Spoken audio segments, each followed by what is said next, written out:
प्रिय दर्शकों नमस्कार, मैं पंडित जी एस कौशिक आपका स्वागत करता हूं आपके अपने YouTube चैनल जी एस घृत कौशिक में।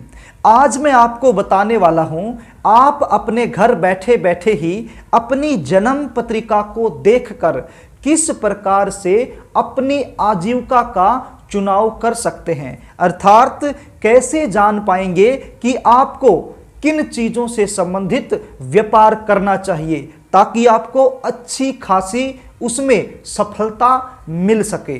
इस प्रश्न को लेकर के मेरे पास बहुत ज़्यादा फ़ोन कॉल्स आते हैं, कमेंट भी आते रहते हैं कि सर हमें ये बताइए हमारी जन्म कुंडली देखकर कि हमें किन चीज़ों का व्यापार करना चाहिए, क्योंकि वर्तमान समय में जो बिजनेस हम कर रहे हैं उस बिजनेस में हमें अच्छी सफलता नहीं मिल पा रही है, उसमें अप डाउन लगा रहता है, कभी अच्छा हो जाता है कभी बुरा हो जाता है, कुल मिलाकर के अच्छा खासा मुनाफा हमें नहीं मिल रहा है। तो आप हमारी जन्म पत्रिका के अनुसार हमें बता दीजिए कि हमें कौन सा व्यापार करना सही रहेगा। तो प्रदर्शकों आज मैं आपको कुछ ऐसे सूत्र बताऊंगा, यदि ये सूत्र आप अपनी जन्म पत्रिका में लागू कर लेंगे तो आप खुद ही पता कर लेंगे कि आपको किन चीजों से लाभ मिलने वाला है और कौन सा व्यापार आपको करना चाहिए। कार्यक्रम को आगे लेकर के चलूं इससे पहले आपसे निवेदन करना चाहूंगा, यदि आप चैनल पर नए हैं और अभी तक आपने इस चैनल को सब्सक्राइब नहीं किया है तो चैनल को सब्सक्राइब जरूर कर लें, बेल आइकन को भी प्रेस कर लें ताकि हमारी आने वाली इसी प्रकार की नई वीडियो का नोटिफिकेशन आपको मिल सके और वो वीडियो आप आसानी से देख पाएं। तो प्रिय दर्शकों अब आप अपनी जन्म पत्रिका को खोलकर बैठ जाइए और जो सूत्र मैं आपको बताने वाला हूं इन सूत्रों को अपनी जन्म कुंडली में लागू करके जरूर देखिए। प्रिय दर्शकों आप स्क्रीन पर एक चार्ट देख पा रहे होंगे। इस चार्ट में एक लगन कुंडली का चार्ट बना हुआ है, एक नवांश कुंडली का चार्ट बना हुआ है और साइड में ये एक टेबल बनी हुई है। इस टेबल में 1 से लेके 12 तक के अंक लिखे गए हैं और यहाँ पर राशियाँ लिखी गई हैं और उनके सामने ग्रह लिखे गए हैं। तो इस टेबल की हमें ज़रूरत पड़ने वाली है।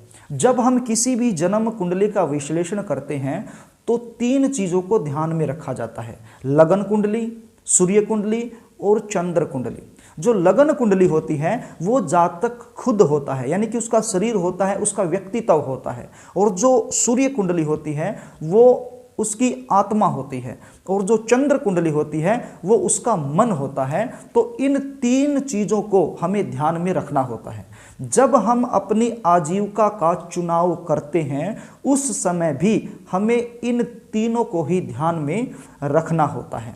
शास्त्रकारों ने कहा इन तीनों में से जो भी सर्वाधिक बली हो उससे 10 घर आगे चलकर जो भी ग्रह आपको दिखाई पड़े उस ग्रह के अनुरूप ही हमें अपनी आजीविका का चुनाव करना चाहिए। आप समझ रहे हैं, जो लगन है, जो चंद्र है और जो सूर्य है, इन तीनों में से जो भी ज़्यादा बलशाली हो तो उससे 10 घर आगे चलकर जो भी ग्रह हमें दिखाई पड़े उस ग्रह के अनुरूप ही हमें अपना व्यापार चुनना चाहिए। अब ये कैसे पता चले कि इन तीनों में से सर्वाधिक बली कौन है? ये हमें पता चलेगा इनके अंशों से, इनकी डिग्रियों से। टोटल जो डिग्री होती हैं वो 30 डिग्री होती हैं। अब इन डिग्रियों को शास्त्रकारों ने 6 हिस्सों में बांट दिया। अब यहाँ पर यदि हम ज़्यादा गहराई में जाएंगे तो आपके सिर के ऊपर से निकल जाएगा, आपको कुछ भी समझ में नहीं आएगा। इसलिए आपको मुख्य रूप से बिल्कुल आसान तरीके से मैं समझाने की कोशिश करूँगा। देखिए जो 30 डिग्री होती हैं इनको हम 3 हिस्सों में बांट लेंगे। कितना? 1 से 10, 10 से 20 और 20 से 30। ये 3 हिस्से में हमने बांट लिया। जिस ग्रह की डिग्री 1 से 10 के बीच में होगी उसको हमने दे दिया बालक का दर्जा, और जिसकी डिग्री 10 से 20 के बीच में होगी उसको हमने दे दिया युवा का दर्जा, और जिस ग्रह की डिग्री 20 से 30 के बीच में होगी उसको हमने दे दिया वृद्ध का दर्जा।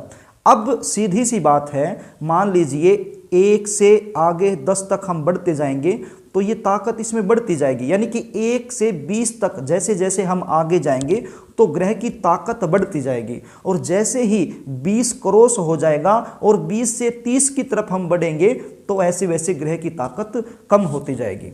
तो आपने ये देख लेना है कि आपकी जन्म कुंडली के अंदर जो लगन है वो कितने डिग्री का है, और जो सूर्य हैं वो कितने डिग्री के हैं, और जो चंद्रदेव हैं वो कितने डिग्री के हैं। इनके अंदर जो भी ज़्यादा बलशाली है उसी के अनुरूप आपने चलना है। उस ग्रह से 10 घर आगे चल के जो भी ग्रह आपको मिले उस ग्रह के अनुसार अपनी आजीविका का चुनाव आपने करना है। अब उदाहरण के लिए ये मकर लगन की जन्म कुंडली मैंने यहाँ पर ली है।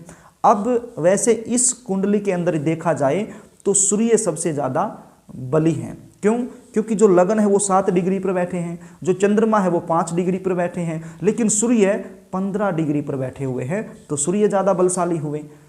लेकिन कोई जरूरी नहीं है कि आपकी कुंडली में भी सूर्य ही ज़्यादा बलशाली हो, लगन भी बलशाली हो सकता है, चंद्र भी बलशाली हो सकता है। मान लीजिए आपकी कुंडली में लगन सबसे ज़्यादा बलशाली है, तो आप कैसे चुनेंगे? अब लगन यदि सबसे ज़्यादा बलशाली है तो लगन से 10 घर आगे आपने जाना है। कैसे जाएंगे? 1 2 3 4 5 6 7 8 9 10, 10वां घर ये आया। तो इस घर में जो भी ग्रह बैठा है उस ग्रह के अनुसार ही आपने अपनी आजीविका का चुनाव करना है। अब यहाँ पर समस्या एक और आ गई, यहाँ पर एक नहीं 2 ग्रह बैठे हुए हैं। अब दोनों ग्रह में से कौन से ग्रह के अनुरूप हम अपनी आजीविका का चुनाव करें? अब यहाँ पर भी यही सूत्र लागू होगा। आप ये देख लीजिए कि इन दोनों में से ज़्यादा बलशाली कौन है। अब चंद्रमा 5 डिग्री के हैं और जो मंगल देव हैं वो 10 डिग्री के बैठे हुए हैं, तो ज़्यादा पावर किस में हुई? मंगल में हुई। तो मंगल के अनुसार ही आपने अपनी आजीविका का चुनाव करना होगा। अब मान लीजिए आपकी जो जन्म कुंडली है उसके अंदर चंद्रमा ज़्यादा पावरफुल अवस्था में बैठे हुए हैं, तो चंद्रमा से कैसे पता करेंगे? जन्म कुंडली में किसी भी भाव में चंद्रमा बैठे हुए हैं वहीं से आपने गिनना शुरू कर देना है। देखिए मान लीजिए यहाँ पर चंद्रमा यहाँ बैठे हैं, तो यहाँ से हम गिनेंगे 1 2 3 4 5 6 7 8 9 10, तो 10वां घर कौन सा हुआ? ये हुआ। तो इसमें कौन से ग्रह बैठे हुए हैं? सूर्यदेव बैठे हुए हैं। तो सूर्य ग्रह के अनुसार ही हमें अपनी आजीविका का चुनाव करना चाहिए, यानी कि सूर्य ग्रह से संबंधित जो चीज़ें हैं उनका ही हमें व्यापार करना चाहिए, तो हमारे लिए उत्तम रहेगा। अब मान लीजिए आपकी जन्म कुंडली में लगन और चंद्रमा से ज़्यादा बली सूर्य है, तो सूर्य यदि बली हैं जन्म कुंडली में कहीं भी बैठे हो वहीं से आप गिनना शुरू कर दीजिए और 10 घर आगे चले जाइए। कैसे? जैसे यहाँ पर बैठे हुए हैं तो 1 2 3 4 5 6 7 8 9 10, तो 10वां घर ये हुआ। तो यहाँ पर तो कोई भी ग्रह नहीं बैठा हुआ है, तो आपके साथ भी ऐसी सिचुएशन हो सकती है कि 10वें भाव में कोई भी ग्रह ना बैठा हो। तो ऐसी सिचुएशन में हमें क्या करना है? ऐसी सिचुएशन में हमें यह देख लेना है कि उस घर में कितने नंबर की राशि है और उस राशि के स्वामी कौन बनते हैं, और उस राशि के जो स्वामी बनते हैं वो नवांश कुंडली में किस राशि में बैठे हुए हैं, और जिस भी राशि में नवांश कुंडली में वो बैठे हुए हैं उस राशि के जो स्वामी हैं वो कौन है, और उस स्वामी के अनुसार ही हमें अपनी आजीविका का चुनाव करना है। उदाहरण से समझिए, अब यहाँ पर हम 10 घर आगे गए तो कोई ग्रह नहीं मिला, केवल 1 नंबर लिखा है। सबसे पहले हमें देखना कि 1 नंबर कौन सी राशि होती है, तो कौन सी होती है? मेष होती है। अब इसके स्वामी कौन बनते हैं?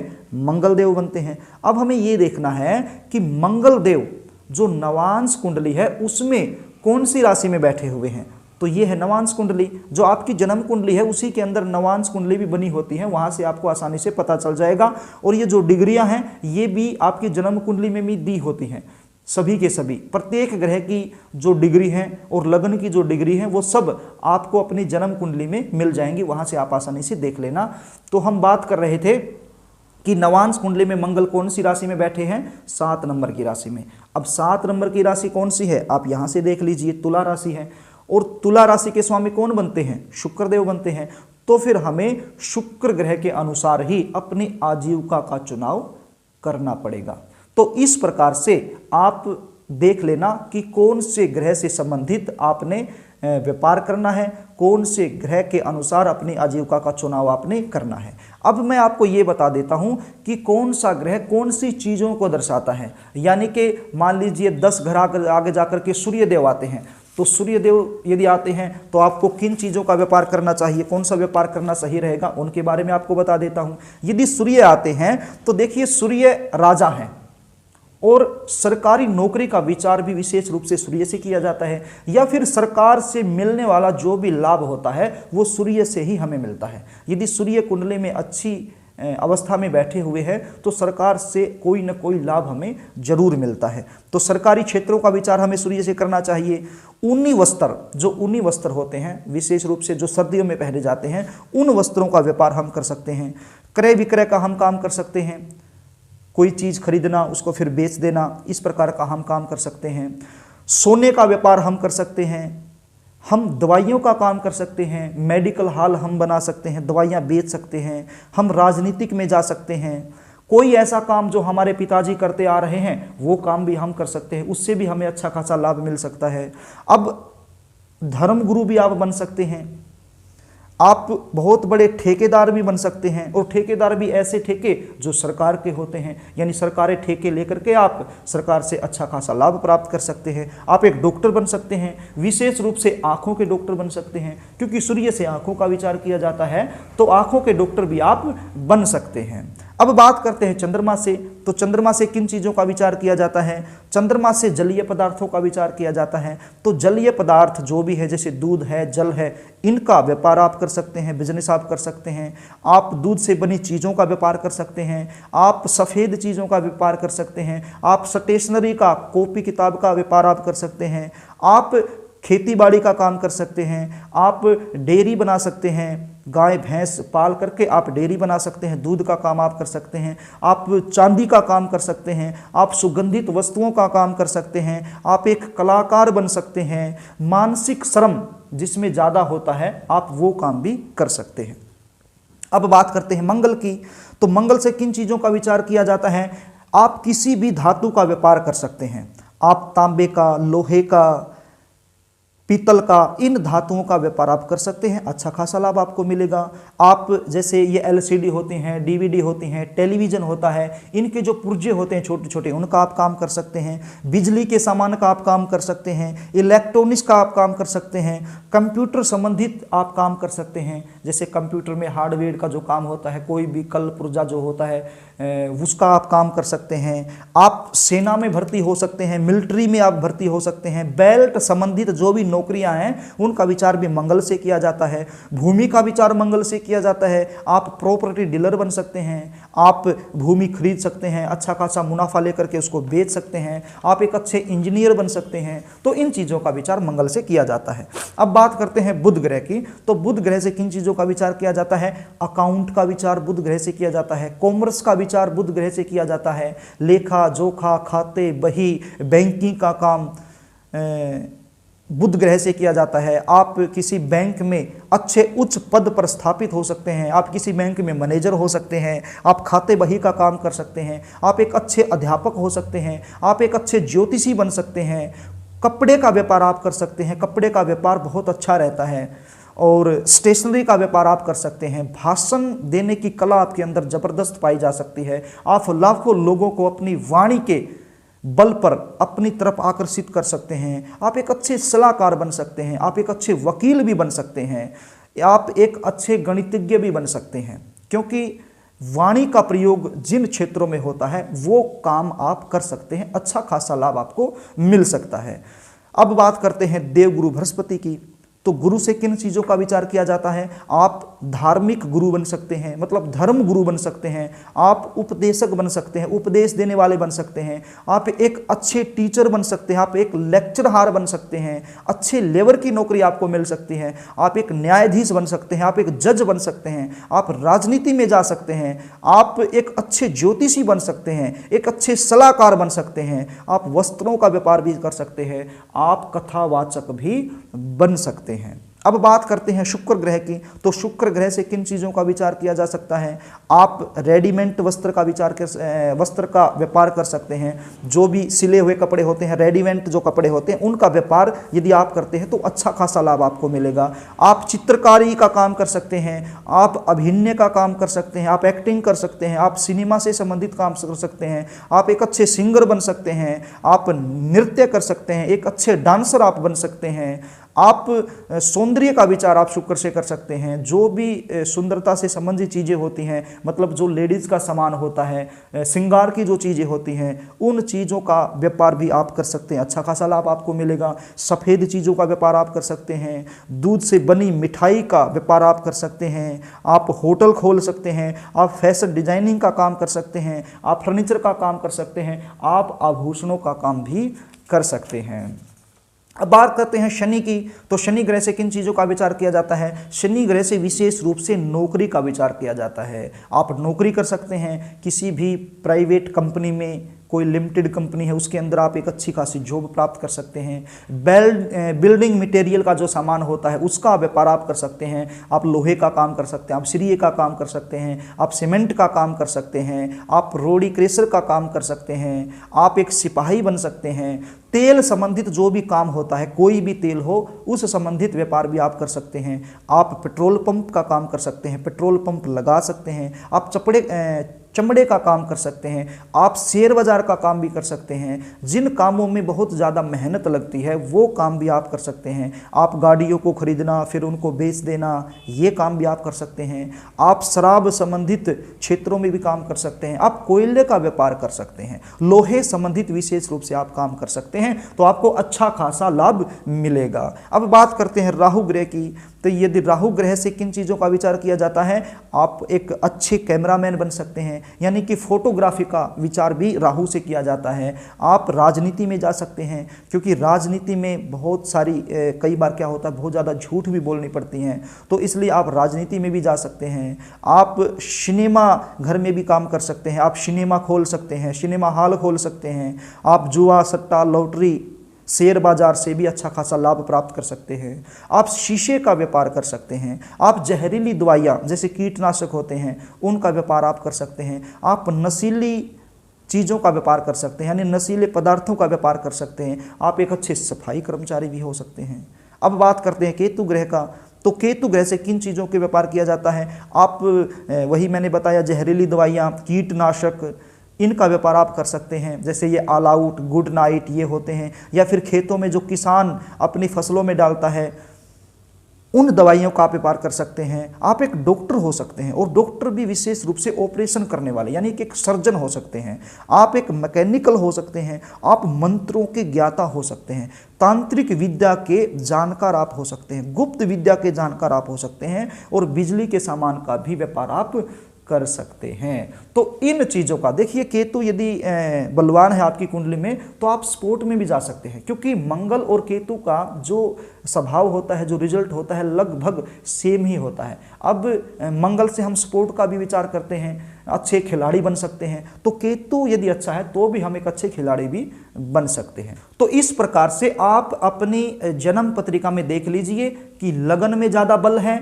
या सूर्य में ज़्यादा बल है, या फिर चंद्रमा में ज़्यादा बल है, तो उसी अनुसार आप अपने आजीविका का चुनाव कर सकते हैं। तो प्रिय दर्शकों, आशा करता हूं कि आपको पता चल गया होगा कि आपको किन चीजों से संबंधित व्यापार करना चाहिए। और यदि अभी भी आपको समझ में नहीं आया है तो आप वीडियो को 1 से 2 बार देख लेना, अच्छे से आपको समझ में आ जाएगा। यदि फिर भी आप अपनी जन्म कुंडली का विश्लेषण मुझसे करवाना चाहते हैं, जानना चाहते हैं कि आपको किन चीजों का व्यापार करना सही रहेगा, या फिर व्यापार के अलावा कोई और भी समस्या आपके जीवन में चल रही है और उस समस्या का आप ज्योतिषीय समाधान मुझसे चाहते हैं, तो फिर आप अपनी जन्म डिटेल स्क्रीन पर दिए गए व्हाट्सएप नंबर पर आप टाइप करके मेरे पास भेज सकते हैं और अपनी जन्म कुंडली का सटीक विश्लेषण मुझसे करवा सकते हैं। तो प्रिय दर्शकों, यदि आपको कार्यक्रम अच्छा लगे तो वीडियो को लाइक करना, शेयर करना, कमेंट करना। यदि चैनल को अभी तक आपने सब्सक्राइब नहीं किया है तो चैनल को सब्सक्राइब जरूर कर लेना, ताकि आप हमसे जुड़े रहें। आज के लिए बस इतना ही, कल फिर मिलेंगे, तब तक के लिए नमस्कार।